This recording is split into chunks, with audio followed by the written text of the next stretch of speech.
Presiden Joko Widodo membeberkan sejumlah hal dalam sidang tahunan MPR 2023, salah satunya peran Pak Lurah dalam Pilpres 2024. Jokowi mengatakan namanya sering dibawa-bawa sejumlah politisi dalam manuver politik. Selain itu Jokowi juga mengaku tak masalah dengan sebutan tolol hingga Fir'aun yang disematkan ke dirinya. Ada apa di balik curhatan Jokowi di sidang tahunan MPR kali ini? Kita akan mengulasnya dengan Kepala Staf Kepresidenan Dr. Muldoko dan pakar komunikasi politik Gun Gun Haryanto. Selamat sore Pak Muldoko dan juga Mas Gun Gun.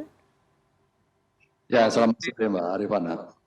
Selamat sore Pak Muldoko. Selamat sore Mas Gun Gun. Saya mau ke Mas Gun Gun. Mas Gun Gun, apakah kemudian Anda melihat ini memang ekspresi kekesalan Presiden karena dikait-kaitkan merestui capres tertentu atau bagaimana Anda melihatnya? Karena ini frontal sekali ya disampaikan di awal paragraf pertama ataupun pernyataan pertama pada saat pidato kenegaraan ini tidak biasa dilakukan oleh Presiden. Oke, kalau kita menyimak betul ya pernyataan Pak Jokowi di pidato tadi itu kan ada 3 bagian. Bagian pertama opening itu bicara soal konteks rivalitas jelang 2024. Kemudian content of message ya, isi pesan yang banyak sekali mengelaborasi. Misalnya soal bonus demografi, soal international trust ya. Kemudian juga banyak evidence base, basis-basis pembuktian. Kita bahas yang pertama dulu nih Mas. Yang coba dielaborasi. Nah, fokus pada yang pertama, di bagian pertama itu memang pasti berdasarkan intensi, berdasarkan niat. Kenapa itu ditaruh di awal? Karena ini kan memang konteks yang sangat relevan terkait dengan resonansi atau gaung ya perbincangan soal Pilpres yang kerap kali menarik nama Pak Jokowi sebagai pribadi dan nama Pak Jokowi sebagai presiden dalam pusaran ya rivalitas kontestasi elektoral jelang 2024. Saya ingin mengatakan bahwa Pak Jokowi mencoba untuk menjadikan opening itu semacam klarifikasi sebetulnya. Bahwa di satu sisi iya ada semacam fenomena yang merebak se-Nusantara sekarang ini menjadikan Pak Jokowi sebagai reference power ya atau kekuatan rujukan yang kemudian dilekatkan dengan sosok-sosok tertentu yang berpotensi maju ya di 2024. Sebut aja banyak political publicity atau publisitas politik yang memanfaatkan wajah sekaligus positioning Pak Jokowi ya saat ini sebagai presiden yang aktif tentu dengan kuasa politik yang ada pada dirinya untuk kemudian memunculkan politik asosiatif dengan figur-figur yang kemudian berkepentingan menaikkan elektabilitasnya karena tahu betul bahwa ya approval rating Pak Jokowi tinggi dan berharap ada shifting, ada pergerakan arus pemilih ke sosok tertentu sehingga kemudian mengidentikan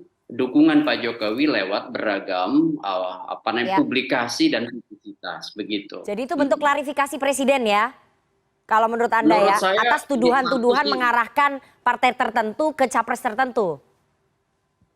Iya, ini di satu sisi klarifikasi bahwa memang secara normatif Presiden tidak punya wewenang untuk kemudian masuk ke wilayah yang sebenarnya domain partai politik. Tetapi di sisi lain bahwa seluruh kekuatan politik real ya pasti menghitung Pak Jokowi sebagai satu di antara kingmaker menentukan di 2024 begitu. Sehingga kemudian di situ selain klarifikasi nampak ada benang merah juga bahwa seolah-olah kemudian juga Pak Jokowi menunjukkan banyak orang yang kemudian ingin memosisikan Pak Jokowi berada dalam politik asosiatif ya dengan figur tertentu yang ingin maju itu sehingga kemudian ini menjadi pesan bahwa Pak Jokowi memang sedang dalam posisi menjadi kekuatan rujukan dari beberapa kekuatan yang bertarung gitu kira-kira. Iya.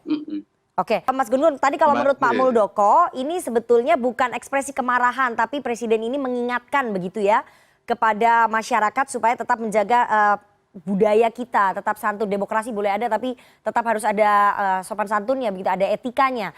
kalau Anda sendiri melihat, apakah ini sebetulnya ekspresi kejengkelannya Presiden karena dihina atau apa? Karena disampaikan di pidato kenegaraan loh, menanggapi hinaan terhadap dirinya. Ya, ini panggung besar menurut saya Nana untuk menyampaikan semacam ekspresi ya yang kemudian diwakili oleh pesan yang disampaikan ke khalayak luas.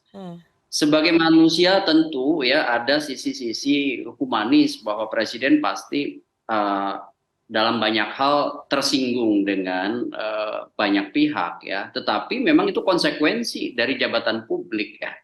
Maksud saya setiap saat pasti akan mendapatkan kritik dari mulai yang soft dibalut dengan diksi yang halus dan ilmiah atau berbasis data sampai yang mungkin kasar ya, asertif, bahkan mungkin juga bisa liar. Jadi ini berarti menjawab hinaannya Rocky Gerung ya? Panggung ini ya, menurut saya menjawab hinaannya Rocky Gerung ya menurut Anda? Iya, menurut saya satu tidak menyebut subjek ya yang artinya orang per orang, tapi memang bisa kita lihat misalnya kritik yang dilontarkan pada Jokowi kan hampir diklarifikasi semua tadi ya, soal tol misalnya ya. Kemudian misalnya soal tadi kritik bahwa dia dianggap tidak pintar, pelangap-pelongo, itu kan banyak sekali diucapkan oleh bukan hanya Rocky Gerung menurut saya, tapi juga oleh banyak netizen, bahkan juga banyak pesan santai di macam-macam sosial media. Dan bagi saya sih begini ya, di satu sisi ya pernyataan ini kan pernyataan yang mungkin sekaligus menjadi ekspresi simbolik ya, ekspresi simbolik Pak Jokowi ya sebagai individu, tetapi kemudian karena posisinya sebagai presiden dia punya yang disebut dengan momentum untuk kemudian menyampaikan ekspresi itu di politik kenegaraan melalui pidato kenegaraan yang bisa didengarkan oleh banyak pihak. Kenapa? Karena diliput oleh begitu banyak media dan sampailah pesan itu ke khalayak luas. Menurut saya begitu sih. Ya. Tapi ini bukan ekspresi kemarahan ya kalau menurut Anda ya? Ekspresi kejengkelan gitu bukan ya? Nah, menurut saya orang equalitarian itu tidak menunjukkan itu di muka publik kan. Kan Pak Jokowi orang equalitarian style tuh ya. Orang yang kemudian gaya komunikasinya kecenderungannya itu tidak terlalu to the point. Kalaupun saya marah ya banyak di panggung belakang loh. Di panggung depan menurut saya dia akan memolesnya, dia akan membingkainya dengan diksi-diksi yang menunjukkan bahwa dia tetap berada dalam ketenangan, kontrol dirinya. Baik. Terakhir tadi dalam pidatonya menarik sekali bahwa Presiden mengatakan kalau bisa ini yang kita lakukan harusnya adalah lari maraton untuk mencapai Indonesia Emas. Apakah kemudian pernyataan tentang pemimpin harus lari maraton ini ditujukan untuk Ganjar Pranowo? Anda melihatnya begitu? Saya lihat ini ada pesan implisit menarik di bagian closing nih Nana, bahwa di bagian akhir pernyataan ini kan bicara soal dari segala macam prestasi itu ujungnya bahwa harus ada keberlanjutan kira-kira ya kan, harus ada pemimpin berani, harus pemimpin pengambil resiko gitu ya, yang kemudian ini diibaratkan ini bukan lari sprint, ini lari maraton ya, artinya memang bukan short term tapi lebih long term gitu ya. Nah artinya memang sepertinya Pak Jokowi semakin menggarisbawahi pentingnya yang disebut dengan continuity atau keberlanjutan. Ada semacam prakondisi di rekomendasi akhir pidato kenegaraannya itu untuk kemudian Indonesia akan jauh lebih bisa maju menjadi Indonesia Emas, menuju Indonesia Emas dengan bonus demografi gitu ya, 68% penduduk usia produktif ya, kemudian juga dengan macam-macam tadi prestasi yang sudah diupayakan ditampilkan dalam narasi. Kemudian ujungnya apa? Ya tentu dibutuhkan pemimpin yang bisa persisten, bisa konsisten, bisa berani sebagai pengambil resiko untuk mengambil ketidakpastian dan ketidaknyamanan ini untuk menjadi peluang pembangunan di masa mendatang. Tapi ini keberlanjutan ini arahnya kemana? Karena ada kata-kata lari maraton ini. Udah 2 kali diucapkan pada saat pertemuan Pemret dan tadi di pidato kenegaraan. Ini nggak ditujukan ke salah satu capres ya? Menurut saya sih ada 2 orang yang kemudian politik asosiatifnya kan. Ya Pak Prabowo dan Ganjar, tapi yang suka lari maraton? Prabowo dan Ganjar. Ya, bahasa saya nggak tahu, lo konteksnya seingat gimana? saya sebagai pelari Pak Ganjar juga belum pernah lari maraton. Ya di Borobudur sebenarnya dia juga tidak lari maraton tuh ya.